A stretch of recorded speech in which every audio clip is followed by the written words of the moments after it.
So good to see you here. Um, this is the sort of closing of a cycle of teachings, entering a new cycle of teachings that's happening at this moment in time. I also got a message from a number of people saying that they were traveling today, so that they were unable to join us. And some of the people that were traveling today are literally in my backyard meditating right now because we're doing the first retreat here on the land, which is very exciting. And we've had a lovely few days now of gathering. Is sort of the potency of gathering with people in person to meditate is quite lovely, of course. And we do hope to be able to do more of these in the not too distant future so that other people can join us. I know that some of you Canadians, for example, can't even come into the States at this point, and there's still some coming out of the pandemic to be done. So by the time that we host the next one, hopefully people will all be able to come join us. But it's been really sort of wonderful to see everyone from the neck down because we don't always get a chance to do that on Zoom. I'd like to assure you that everyone that you have seen here on Zoom who's currently at the retreat does have a body. Sometimes it's not always certain. And in terms of our current cycle of teachings that we're wrapping up here, we've been going through, I called it tentatively the classics, which is obnoxious, first of all, because I included a book of mine from 10 years ago, and that's not necessarily a classic. Let's see if that's still being printed another 10 years from now. But, the rest of them are really sort of wonderful texts. And the reason I'm sort of like, sort of tentatively called it, it's because it's sort of a matter of personal preference. In my mind, these are the sorts of books that every Dharma practitioner ought to check out once in a blue moon. Zen Mind, Beginner's Mind, Being Peace by Thich Nhat Hanh, Sharon's book, Loving Kindness. Really, we could have done any number of Pema Chodron books, but Comfortable with Uncertainty is a very good roundup of some of her most potent teachings. And then, of course, Heart of the Buddha, which is, similarly, we could have done a couple different versions of Chogyam Trungpa Rinpoche. That would have been great, but I thought this one was really powerful in encompassing so many aspects of the path. Now, a lot of times you'll get an author and they're doing a topic.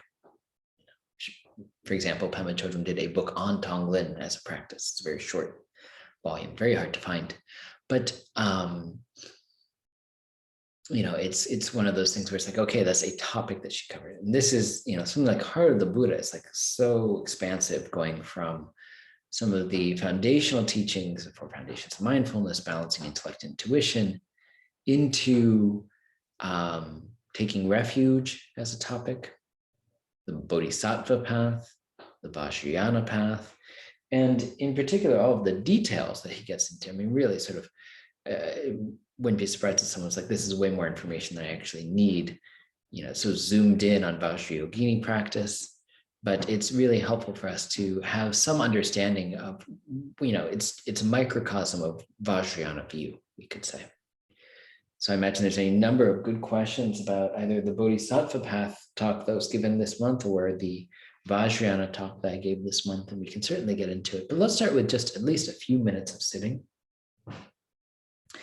So grounding into our body here, giving ourselves the gift and opportunity to just rest in the body and rest with the breath.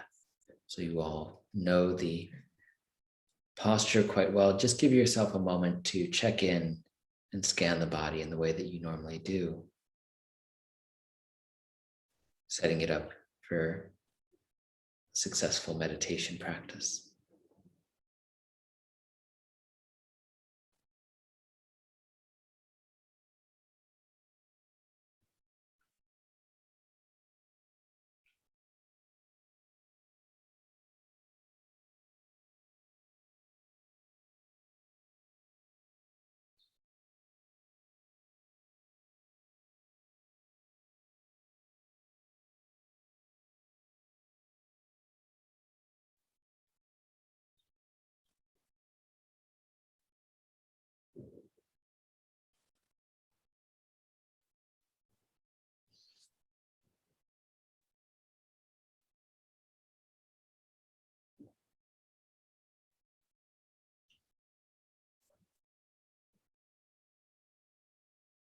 And when you're ready, connecting to the natural flow of the body breathing.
Noticing when the mind wanders too far off and just gently bringing it back to the breath.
When you're ready, you can begin to transition out of this particular practice session.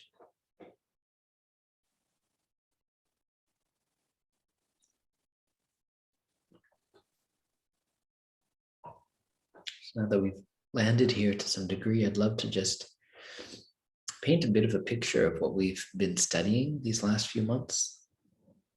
Actually, now that I'm thinking about it, it's like all of 2021. I'm forgetting what year it is at this point. But over the course of this year, we've studied all these texts that I mentioned and rattled off before, but there was also sort of a flow to them. And we started with Zen Mind, Beginner's Mind, as sort of a foundational text of the simplicity of the foundation of just being with ourselves.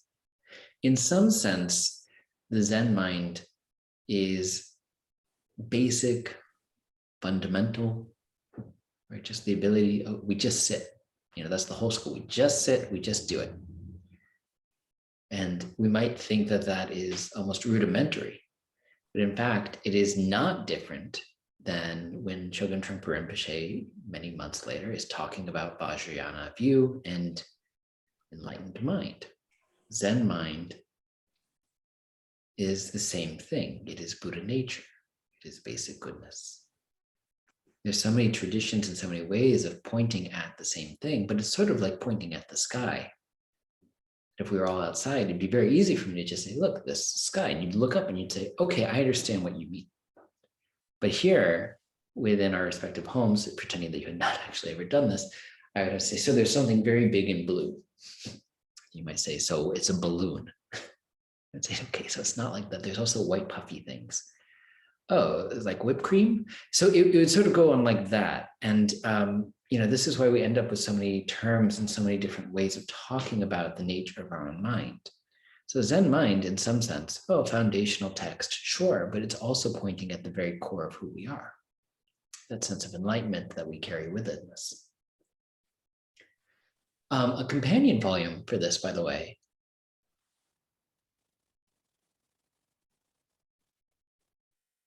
that's what, so many of the Zen titles have like similar names. I had to make sure that this was actually the Suzuki Roshi one. I was going to say only don't know, but that's Sung Sun. The text that is a nice companion volume is Be Here Now. No, fuck, excuse me. I'll look it up in a second and come back to you. It's a very Zen title, but it occurs to me in this moment that it's lovely to offset the very like Zen philosophy with stories about Suzuki Roshi. And that's what it is. It's a collection of very short stories. Some of them are 3 lines. Recollections from students of things that he said and did that are so cutting, so direct, but again, it's him pointing directly at reality in a very clear and unique way. It's sort of the potency of the Zen teachings of Suzuki Roshi and some of his students as well, that they're able to say, let's cut through everything and get right to the heart of the matter. For example, there's a story in there I was thinking about the other day. So many of us have a lot of stories around our suffering and our anxiety and our stress. And the story goes that there's a student who came to the San Francisco Zen Center and cried through the meditation and was very upset during the talk. And at some point during the Q&A raised their hand and they said, why is there so much suffering? And Suzuki Roshi looked at her and said, no reason. And then went on to the next question. And it sounds almost cruel when I put it that way, but I can imagine this scenario where the Zen master sees the student really clinging to a lot of stories around suffering. And the best way to cut through is say, no, we're not going to get into intellectualizing this. We're not going to get into all the reasons that there's, we're going to just say there is suffering. It exists. So there's a lot of wonderful stories of Suzuki Roshi around this. I think this particular text, which again, I feel like Be Here Now is like a different book, but I'll come back to it in a moment. I'm sure it'll occur to me as we talk. And so there's something foundational, fundamental about that particular style, let's say, of just sitting. Just sit, just be with yourself. How much more direct can we get? And then Thich Nhat Hanh, it goes in a different direction. And you'll find that sometimes some of you might have even done some of his reading around some of the more philosophical parts of Buddhism, like he's this wonderful reading on the 12 nidanas, or interdependent chains of origination, and how egos create and things like that. And sometimes people will be like, Thich Nhat Hanh is totally eloquent and totally clear, except for this sort of thing. And it's because it is a very elaborate teaching. And, he has the ability to be very poetic, let's say. So sometimes the poeticism, it's almost on the other end of the spectrum of the very direct nature of some of the teachings of Suzuki Roshi. So we have this ability of someone to sort of make eloquent some of the ways that we suffer and the ways that we don't have to suffer. And that phrase that he offered in that book, Being Peace, has really stayed with me, which is that sense of suffering is not enough. It's not enough for us to just focus on the suffering. We also have to focus on the joy, on the present moment, all of the wonderful things that are happening right under our nose. So we had some ability to look at the nature of suffering and some of the foundational teachings through the lens of Thich Nhat Hanh. And then we had, where did we go next? It wasn't me yet. Yeah, I guess it was then. Do we go to Sharon Salzberg and then me? Do we do me and then Sharon Salzberg? In either case, these two encapsulated more of the Mahayana path. So the path of awakening the heart, and in particular, within Sharon's book of Loving Kindness, the four immeasurables, known as the four Brahma Viharas, Brahma being divine or sublime, Vihara being abode. So it's a little bit of a weird translation in the West that we will be like divine or sublime abodes, and we say immeasurables or limitless ones is another translation. But it's these elements of like the ways that love is expressed is actually quite divine. It is quite sublime. Sometimes attitudes, Vihara is sometimes loosely translated as attitude. That's good too. I prefer that because it's like we're adopting an attitude of love. And Sharon talked about loving kindness, compassion, sympathetic joy, equanimity. And of course, we'll be going into those in much more depth as we transition into this next cycle of teachings, because we'll have 2 weeks on each, and there'll be specific practices under each and then specific homework under each. So it's a little bit more of like, okay, we know that we should rouse the heart of Buddhist. We know that we should have a loving heart. How much can we exert ourselves in that direction in both our meditation practice and in our day-to-day life? So we'll go further with that. And then there's the Buddha Walks into a Bar, which of course covers these various aspects of the path. It starts to spell out, okay, there's the foundational vehicle, there's the Mahayana vehicle, there's the Vajrayana vehicle. And each of those has its own set of teachings that can actually help illuminate and build upon one another. It's not like from at one point we graduate from the simplicity of sitting and then we get to go be Mahayana practitioners and have an open heart. It's like they all sort of are intertwined. The more we cultivate the ability to be present with ourselves, the more we're actually present with others and are able to offer compassion, because we're not sitting there neurotically trying to fix them. We're actually just there. So there's some element of like the practice and the simplicity of the foundational teachings prepare us to then be in conversation with those around us from a place of open and loving heart.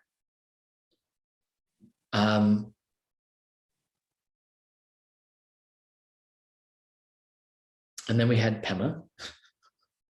And I think some of the Pema Chodron teachings, I joke sometimes that I could probably give a talk in just Pema Chodron titles. Like, with all of these things that we've been talking about, we sort of have to start where we are with our own mind. That's a title. Particularly in the midst of all these times of transition, things fall apart. Like we could keep going on and just speak in these steps. I don't know if she came up with them, someone else. So we have these teachings on working with our mind, and the idea of being comfortable with uncertainty is actually, in my opinion, and it's just my opinion, the most important thing that we could have done this year, because there's, in the midst of this pandemic, there's so much uncertainty for so many people. When will I get to hug my family member? When will I get to leave my country? When will I get to go back to work? When will I, ... And I noticed a lot of people saying, well, I really want to just sort of, if you can just tell me what the plan is, at least I can work within that. And the plan was like, we don't know the plan. So what an opportunity for the last, not just a year, I guess a year and a half, for all of us to actually then say, okay, so I need to get really good at being with uncertainty, being comfortable with how things are constantly changing and shifting underneath me, which I think is a running theme throughout all of the three yanas or vehicles of Buddhism for sure. But it does seem like this was a very good time for us to begin thinking about that sort of thing.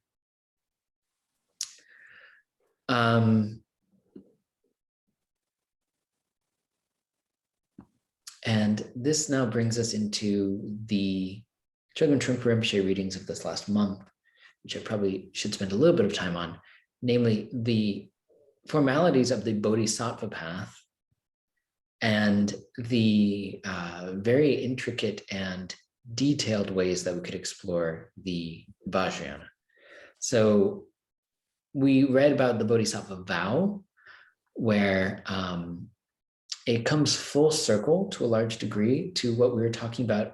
We even went back, we were talking about Suzuki Roshi's teachings, because Trungpa Rinpoche starts off by saying, fundamentally, the good news is that we are intrinsically Buddha and we are intrinsically good. And that's Buddha nature. That's the heart of the Buddha. That's the whole title right there. So in the same way with Zen mind, beginner's mind, we have the heart of the Buddha. It's like right in the title. It's like, this is who we are. There it is. Zen is right here. It's the name of the book. I was close before. Zen is right here. Is the name of the Suzuki Roshi book.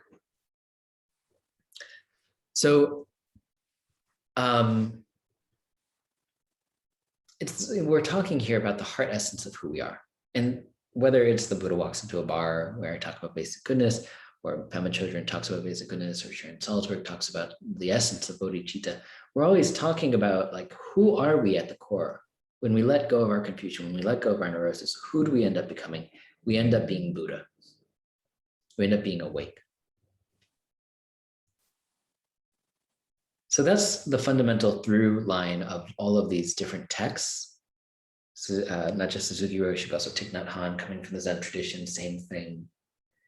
Sharon from the Insight tradition, Trungpa Rinpoche, Pema, myself coming from Tibetan Buddhist backgrounds. It's like each of these different main traditions are all talking about the essence of who we are, and the essence of who we are is basically good and fully awake. Now, the Mahayana schools, the Zen, and in particular the Tibetan Buddhist schools, have this real heavy emphasis on the life of a bodhisattva. Bodhi being open or awake, sattva being warrior or being, someone who aspires to be awake and live from that place of wakefulness.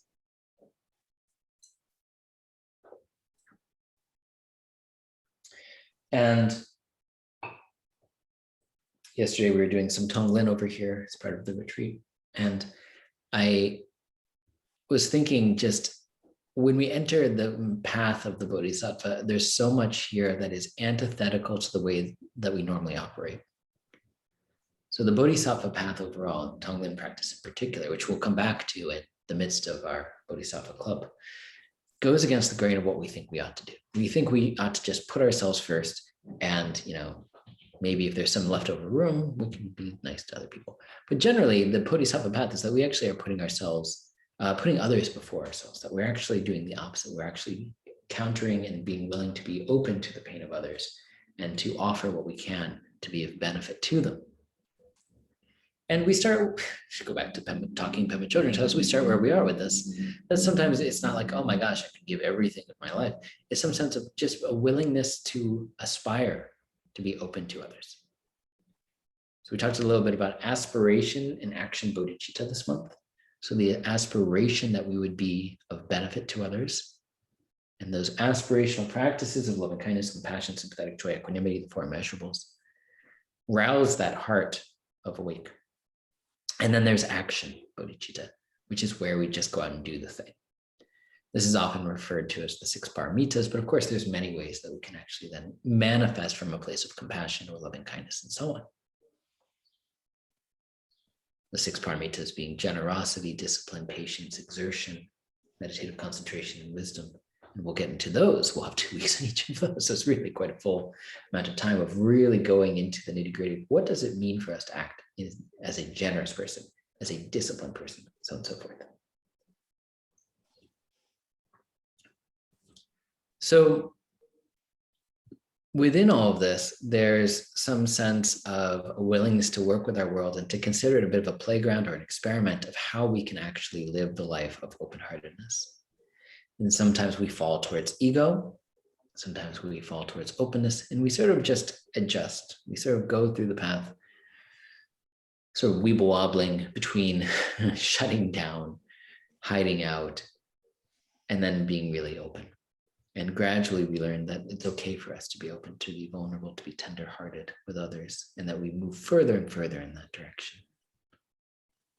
So that's a bit of the Bodhisattva path. And then out of that arises the sense of the Vajrayana. I talked, sort of wide ranging about the Vajrayana here. There's the aspect of surrendering of ego, for sure. But then the heart of the Vajrayana is really tapping into Buddha nature over and over again on the spot. Some sense of allowing ourselves to be affected and open to the world, that we are just present for it as it is. And it's a path in training how to be, as opposed to what I need to do, if that makes sense. There's some sense of connection to, it's more important for us to be connected to our Buddha nature than to always say the right thing, for example. That it's not how do I strategize about doing and saying the right thing. It's like I'm present enough that I actually am manifesting basic goodness, and that is going to lead to skillful activity. So that's the slight distinction I'm trying to make here. So in any given moment, we either shut down, as I said before, or we open up to our basic goodness, our inherent nature, our Vajra nature, we could say indestructible nature. That is what our Buddha nature is. It's indestructible. That's why we have this term Vajrayana, the path of being with that indestructible nature. And then we start to treat our life not as like this thing that I need to deal with, or these obstacles to me being a chilled out person, but the sense of, whatever I encounter, I can meet with the sense of openness and wisdom. That whatever it is could be treated almost as sacred, we could say. I should take the word almost out. It should be treated as sacred. The water we drink, the feeling of the grass under our feet. That there's some expression of basic goodness and ordinary magic in all of it. So at this point, I should pause, and I think we could actually just have some conversation with a group this size, as opposed to like breaking out into breakout rooms, like coming back or something like that. What I'm going to do, just so that there is some sense of confidentiality, we can speak freely, I'm going to turn off the recording.